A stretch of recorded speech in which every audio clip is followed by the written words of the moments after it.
Welcome to today's UNIGIS Talk.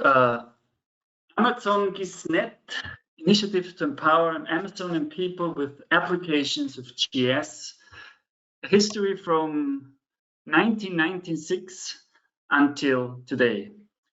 This is the third talk of this new series of webinars of the UNIGIS International Association and UNIGIS Salzburg that we organized to present you the work of our researchers and our lecturers to your broader public.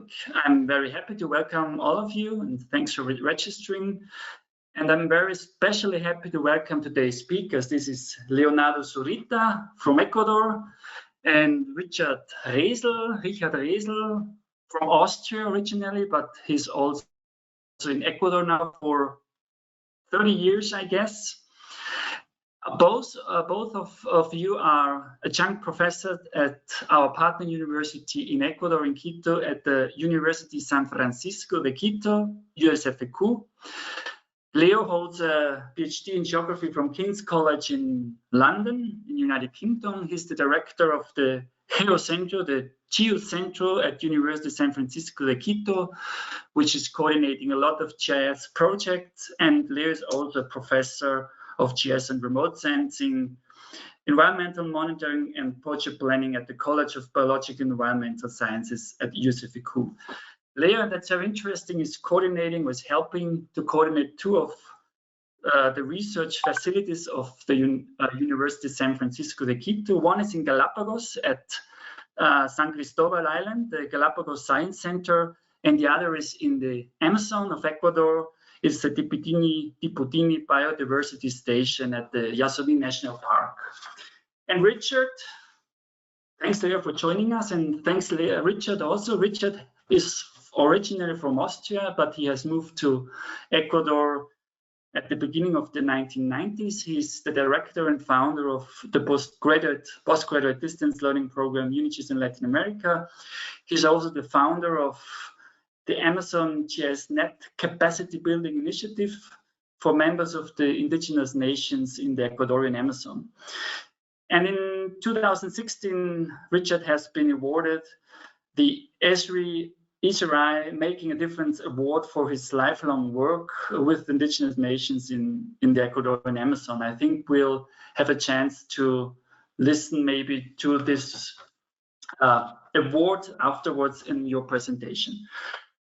As I told both Richard and Leo are mainly based in Quito, Ecuador, and have many years of experience in technical work and training in the use of geotechnologies for indigenous peoples and indigenous nationalities in Ecuador and Latin America. Their presentation will be approximately 30 minutes and then followed by a question and answer session. You can already post your questions in the chat. And we will collect afterwards these questions and give them to Richard, but I think it will be possible. It will be possible that you can, in person and with video and audio, ask your questions afterward to Richard and Leo. We will also record these sessions and provide you the recording on our social media channels of UNIGIS Salzburg, and I think via email too. It would take about a week, they told me, to proceed with the post-processing of the video. So thanks to you for joining us. Thanks, Richard, Leo, for taking your time. You're very busy, I know. And please go ahead. Leo, Richard, I will share the screen of Leo now. I'll give you the presenter. Right. Thank you very much, Carl, for the introduction. It is our pleasure really to start this talk today. It's really something that we have been looking for a while, I think, and it's something that we're happy to share all the time. And I'm really blessed to be part of it and sort of follow on the steps of what Richard has done for a very long time, but of course he's still very active and very much interested and very much informed in all of this. So I think I'm gonna give the start, give you the introduction, and then I'll pass to Richard so that he can continue with, especially with the explanation of what we do. So Amazon GIS-net, as we call it in Spanish, has a long path of work, and of course started with Richard and a few technicians, but it has grown into a big community, and we have concentrated in Ecuador, but of course it's been recognized and also collaborated internationally across the 7 countries that share the Amazon. So we started, or basically the initiative started in 1996, working on this wonderful country that is Ecuador. And we were lucky, as I said, as well, to have Richard stumble upon the Ecuadorian territory, and also having been connected to the Amazon by all the people that inhabited here, because for a very long time, even for us as Ecuadorians, for more than a century, this was undefined territory, right? So started to work here, started to map the territory, started to actually visit all this marvelous place, but also isolated, and even up to now, as you see it, it's not really covered by urban covered or even roads, right? So there are roads, of course, that now connect a few of these places, but most of the transportation is still being done by river. And as I said, from the 90s, it was, if you imagine, it was much more difficult to reach these places, and it was only through the hard work of the local people, but also through the initiatives that Richard started and other people connected, that we were able to start to know more about the place, start to map the place, start to know the territory. And what is really important is to include and empower all these people with the information, with the geo-information that we were creating. So defending the territories was something important against all external threats, and also responding into a more modern world. So we needed a more organized manner so we cope with the world, right? So the idea is, of course, not to be completely isolated, but rather understand the differences that we have and try to find common points and common ground where we can work together. And that's precisely what they did, thinking about the Ecuadorian territory as this diverse place that is full of wonders and full of diversity, both biodiversity, biological diversity, but also cultural diversity, because there's many, even though we hold only 2% of the Amazon, of the whole Amazon basin, Ecuador is blessed because it has the Andes in here, and we have a different perspective of the world because of this. It was recognized even from the 1700s when the French expedition came to visit the crossing of the equator with the Andes and trying to define the location of the equator even then. And of course, having this vast territory that is the Amazon as something that it's still yet to know back then. And even nowadays, it still hides a few of the wonders that not many people know about. And only once you visit, then you start to know. In Ecuador in particular, all this territory is held by 11 indigenous nationalities. So it's a big territory, and there's not that many of some of them, but they have been here, they have been in this territory for thousands of years, and they have the right to claim and to know and to understand their territory much better. And they have been longer than even Ecuador as a nation has existed. So that's why it's been recognized that they have this right to claim their territory, right? And we know from experience that at the ground level, once we start getting our boots dirty, it is difficult to navigate, right? Through the rivers is difficult, and even more through the forest, right? We have long hikes to cover, we have big territories to go around, and that makes it difficult, but also makes it much more worth it, right? All these travels, all these places are, as I said, some places are still yet to know, right? There's places that only a few people from the indigenous territories have visited, and we have mapped maybe, but not really at the detail level. And that's something that we still hold after almost 30 years of work, that we still think it's something that we need to do and something that has to be built from the ground up, right? So we need to have more people involved. We need to have more local people invested in this and more people empowered. And that's something that we have been doing and that we continue doing with the local population. So we started, of course, with small groups, and that's when I was also as young as we see these young people in these pictures. And I was, as I said, blessed as well to be part of these initiatives when we see how local people start to work in this environment with computers. Even they look old school like that, but they weren't modern and new at the time, and starting to work in drawing, right? Drawing the territory, recognizing their territory in these printed maps, and also trying to see how they navigate in their territory, right?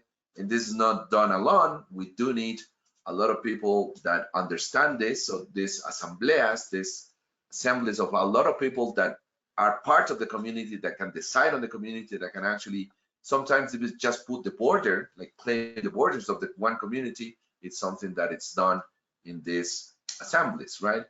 And the work of that, based on what we can see in the paper, it's something that is very important and something that then we can take to the field and actually make it more real, right? So just to show you these examples of the type of hikes that we were talking about, the type of hikes that Richard did in this case, and the type of landscapes that you find. These amazing places that are still like that.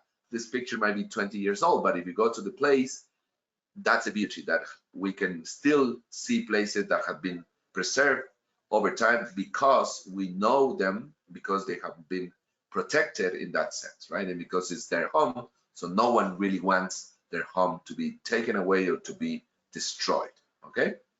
So I'm gonna pass at this point to Richard. I gave you a quick introduction. I might talk a little bit more, but also we wanna hear from anyone that is connected and maybe answer some of the questions.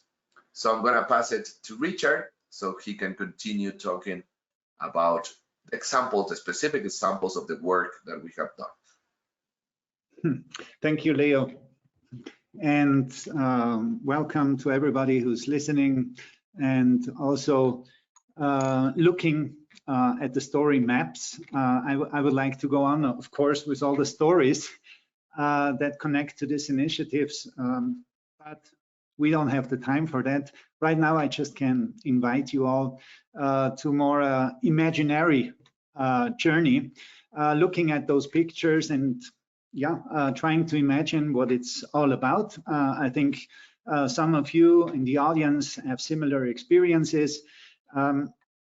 It's in the end, what the people came up to me back in the 90s was the communities asking for maps, and I think they weren't clear about what it is, but they knew sufficiently that that means control, power, and self-determination over their territories. So we are talking about a spatial approach. We are talking about people who are intrinsically spatial thinking, but have as we see, not only a very different environment to what we used to have, they have different patterns of organization, and they have history, they have a tradition that has not been explored that much. But my role in this was not to explore the Amazonian territory, but rather to support their need to have a tool and instruments, as Leo said, to defend themselves, their territories, and I pretty much found out that they are not going for like an autonomous management system, but rather they want to integrate into the world, want to be part of the map of the world, and want to stress that they have a proper way to go about their territorial management. So when I'm talking about territorial management, it comes pretty soon down to a very holistic view on managing all these different, what we would call spatial objects. In the end, they are immersed in a process of decision making that's constantly. So it's rather than the typical agent-based systems and so on. It's an action-based GIS. It goes from history and then today work, but also implementing just all the regulations they themselves have and would like to have more implemented for the future. So what did we do? Leo mentioned, okay, there are some examples. First of all, I think it started all out with the call that we need, what they said, we need our territories defined. And that's not just to be part of a cadastre and so on, but at least to have a formal legal identity in the Ecuadorian state. So I knew we had to measure all these boundaries, and of course I couldn't do that alone. So I formed the first teams of local, what we call technicians, but they would be local people who were enough involved into their knowledge of territory so that they could go out and measure together with me some boundaries. Yeah, we covered maybe 1 million hectares, but the rest of the work I think they pretty much did on their own, and from time to time they got also support from foundations, and so I just needed to have them work on a standard that it all comes together. Boundaries can mean conflict, so here we are with Amazon GIS-net with the most important challenge to use GIS to help us to focus on a regional approach, not just one community, not just one local pinpoint to a problem, but rather getting the big picture, getting all together for a territorial management system, which implies some of the examples that I can show you. First of all, of course, to get identity means to have their own names on the map. Names mean a lot to them. They mean not just a place, but rather what happens around this place, and connecting to their history, but then also getting to what's going to happen in this place. What are we witnessing in this place? So I can't show you the whole SDI that they constructed with our atlas and for the Amazonian 11 Amazonian nations, as they call it, and so they have different languages, but altogether they have the same spatial perception and the same map with some cultural differences, most of all a different language. But when it gets down then to identify problems within the space, we are talking. So problems need then also to cover their existence. We are using this place. We are not. We can't be observed by satellites showing like a vast agricultural patterns of occupation. We are living in the forest. So how do we make clear that people live there and have a very complex system of natural resource management. So there is where the maps focus on different thematics, and another challenge comes up: how to differentiate them. Can we use the same approach to categories of typical SDI spatial data infrastructures and their thematic layers? We found out we needed to invent somehow a new system, but make it as compatible and translated in the end to what we have at hand with maps and GIS.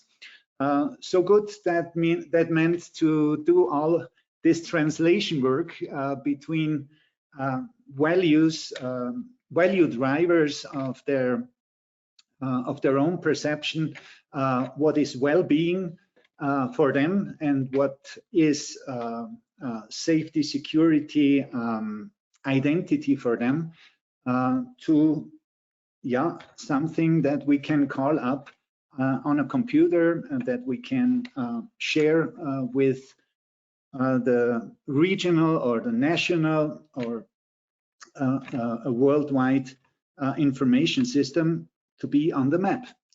So this translation work involved a lot of capacity building and translation work, and then also finding the right categories, the right terms.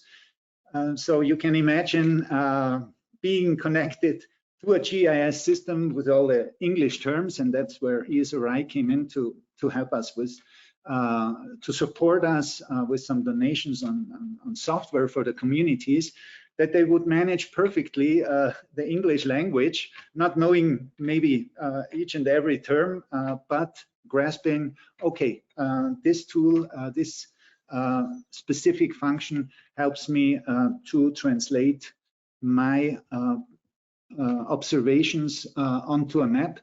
And we, of course, helped out a little bit with spatial analysis and presentation-wise to put it into more a standard-looking way.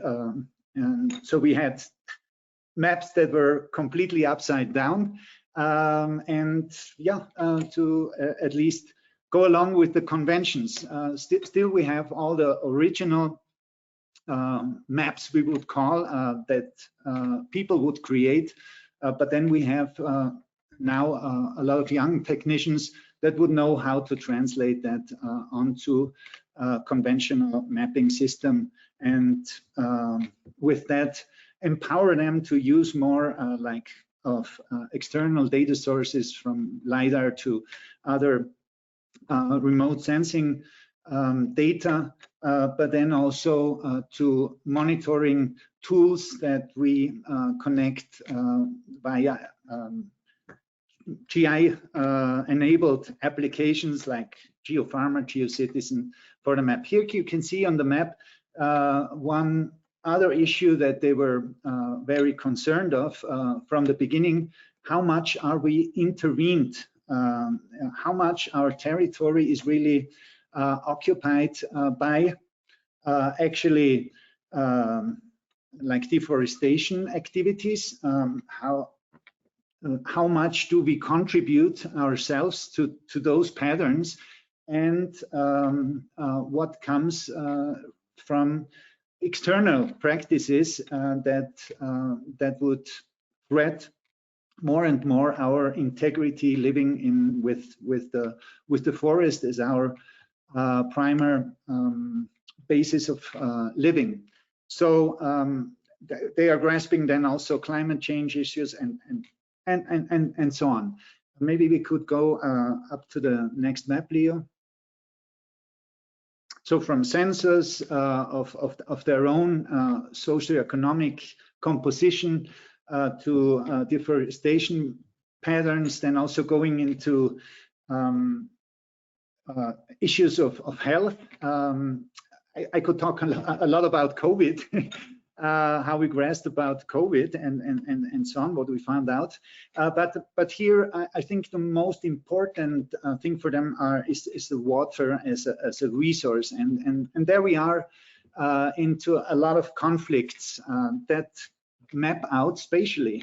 It's where are interventions, where were interventions from the oil industry, from the mining industry, up to what can we expect in the future. Will they intervene in this water resource, important water resource, river up, and which could then contaminate our drinking water resources and so on. So we worked with communities, then also getting solutions to have alternative drinking water supplies, up to then energy, talking about energy. How can we be sort of independent in our need for energy, and what do we really need? Do we need all the power line structures of the rest of Ecuador, or do we need other systems from solar to hydropower that can be connected, especially to our needs? So we found out that it would be good to have more members of the community involved to define their needs, and with that to map out how we can best and most efficiently satisfy those demands. And we used like GeoFarmer, which is part of the package of the GeoCitizen applications that allow you to directly do surveys more on the fly, spatial surveys, but then also to pinpoint and build a database, a spatial database, very easily on your cell phone and connect it to the GIS. Okay, I think most of all, just now to sum up and wrap up, I think our challenge is, Leo, to go on and help with access to important tools that they now manage more and more and better and better. And I have to say, just look at the LiDAR image that some French people interpreted in the last month about urban structures in the Amazonian lowlands that go back the times of the Romans, but that was clear that they have a long history of spatial competence, and their spatial thinking and going about things, and mostly then as me being like a witness of their excellent work for this planet, is clearly evident. And I think also this map behind here, like you see on the wall, dating from all the work that has been done in the past by important geographers. And you can find out about it and read more about it. And I think that's a foundation for ecology and so many complex ways of thinking. So I just want to give them back and help to understand also personally how our environment is really complex, and it must not be complicated, but it requires a very critical and interested way to go about things. So thank you for just this short idea of what we are doing, and happy to respond to some questions. Leo, maybe you can wrap up with the last initiatives we are provoking, at least. Mm-hmm. Yeah, thank you, Richard. And in the last minute, I just wanted to say that we continue the work, and we have new people, and you see these happy faces as well, because there's new technicians on the way, and the idea is that they learn from what we've done before, but they also contribute with new knowledge, right? And they're all happy to be part of these initiatives, and we are actually just coming next week we have a new training session, so they are coming back. We started this last year with this group, and we're going to continue with that.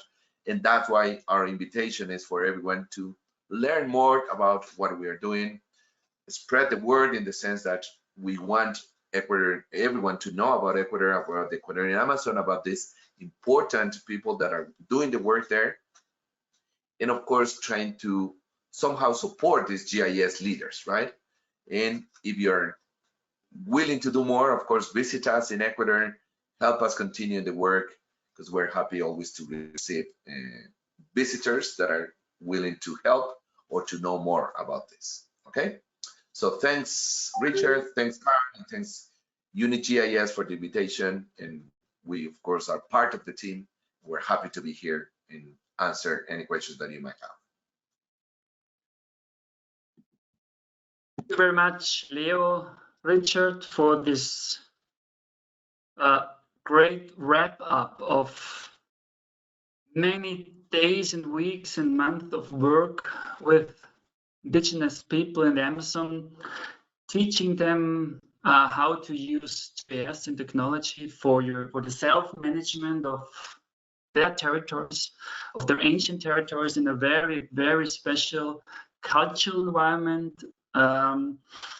Thanks for giving us this quick insight in what would have been and already had been days and nights of talks and stories and interesting insights to a very, very different world, which is longing for technology to defend themselves and to organize themselves. So I would now give you, the audience, the initiative to talk, to ask your questions to Leo and Richard, either in the chat room, or I don't, you might also talk, I don't know, but there is another, the first question of Adrian Bonanno. I will read these questions that come into the chat room to you, and Richard and Leo, please answer them. So Adrian is asking, what further analysis or research are you planning to do in this area related to deforestation or climate change? Well, I can take a little bit of the question and then give to Richard, but we are collaborating. We started a work that we did in the territories where we were trying to do not just deforestation, but rather trying to see forest degradation, which is to stop before we get rid of the whole forest. And we collaborated with the Amazonian Institute of Research as well, with Amazon. And what we actually are doing now is using, because there's other institutions that collaborated, so we're using the data that we have at the community level in trying to inform people about this information, right? So we are doing research on that, but we're also helping to use information that is available, because a lot of other organizations are also working with deforestation and forest degradation. So that's something that we definitely do. And of course, adapting to climate change is something that is very important. And what we're doing with that, and especially with this last group that we talked about, is trying to work with risk management, right? Try to understand how to create information to be prepared for all the natural disasters that are happening, and how in the future, not that far out, in a decade or so, how we can also cope with the changes that global change and global climate warming in general is also bringing to the territories. No, thank you for Leo, and thank you for the question, Adrian, because I think that's where the main focus right now is. Climate change is really very evident. All the fish resources and so on, that are very important supplies for their well-being. They are in constant change. It's not just deforestation or degradation, and there are many social, I would say almost psychological issues of feeling less empowered, feeling like impotent, not just because of the change of the natural environment, but also by politics and so many interventions that come, that not just come by big companies, but by small issues, even from the young people who are moving out of the territories into the cities and are very confused with our way of looking at things and evaluating and values.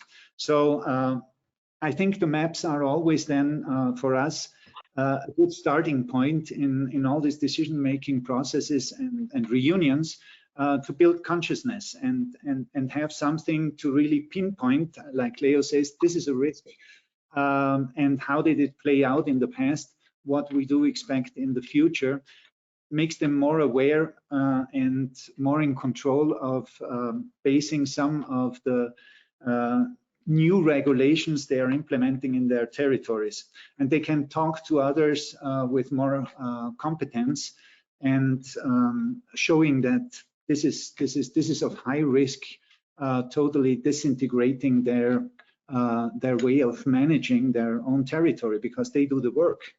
And okay, we could go on and on, but we are onto this just onto these things in different from different approaches. Thanks, Richard. Leo, is there another question from anyone else in the audience? Maybe you need a minute to think about another question. Please put it in the chat. I would have one, Richard and Leo, just thank you. Just for interest. You talked about empowerment. You talked about maps helping to build consciousness. We all know the word, if you're not on the map, you don't exist. We also know that the Amazon is rich of natural resources, which results in quite some conflicts the people who live there have to deal with. And so my question as geographer, or as someone who is doing GIS, is what, in your opinion, is the added value of maps, of spatial thinking, of spatial tools for empowerment of the indigenous nations in this very, very special cultural setting in the Amazon? In your opinion? No, thank you, Carl. I think that's my first experience, really, when they called me in and said, well, there's a petrol firm from I don't know from which country, doesn't matter, moving into our territory. What's going to happen? So if you don't like find out about those plans, and they are planned out spatially, so their maps held by other institutions, by the petrol industry, and so on and so on and so on, but they are not available to the local people. So there we see, if we can present them those plans and they read them right away on their territory, they can start to at least discuss the situation. And so the maps are always like a starting point, but we get far beyond maps. But we need then also GIS to build this organization of dynamics. It's not the same map when I started in 1996 with them. No, we have so many changes upon them. If we wouldn't have a GIS system to go back and forth and look into the future and make also derivations from those maps and play them out spatially, it would be our mental maps, and they would not be compatible within the community even, but then worse with talking to institutions, defending their own rights and their self-determination. They need the maps to articulate their values. It's very spatial. This is territorial management. It's all about spatial information in every sense. Mm-hmm. Okay, thank you. Is there any other questions? I don't see anything in the chat room. If not, I would say thanks to Leo, Richard. Muchas gracias for taking your time. Thanks for giving us an insight to a very different world for a lot of people who are working with GIS. Thanks for presenting us what we can do with maps and geography and GIS. And best wishes to Ecuador from Austria on behalf of UNIGIS, of the UNIGIS International Association, UNIGIS Salzburg, and to all of you who have listened to the talk of Richard and Resl, thanks for joining us. There will be a recording available in some days, and please join us in the next UNIGIS talk. We're happy to present you more of the wonderful world of GIS. Thanks, Richard. Gracias, Leo. Thank you, Carl. Thank you, everyone. Yeah, we need a lot more of spatial experts. We need a lot more of this in every sense, in the government, in the local governments, in the private industry. It comes all together, and I think the call from the Amazonian people is that we really have also from the other side, as to speak, the competence to talk to them on the same level and get up to their speed of spatial thinking and spatial literacy that they truly represent. Thank you. Thank you. Have a good evening there. See you soon. Bye for now.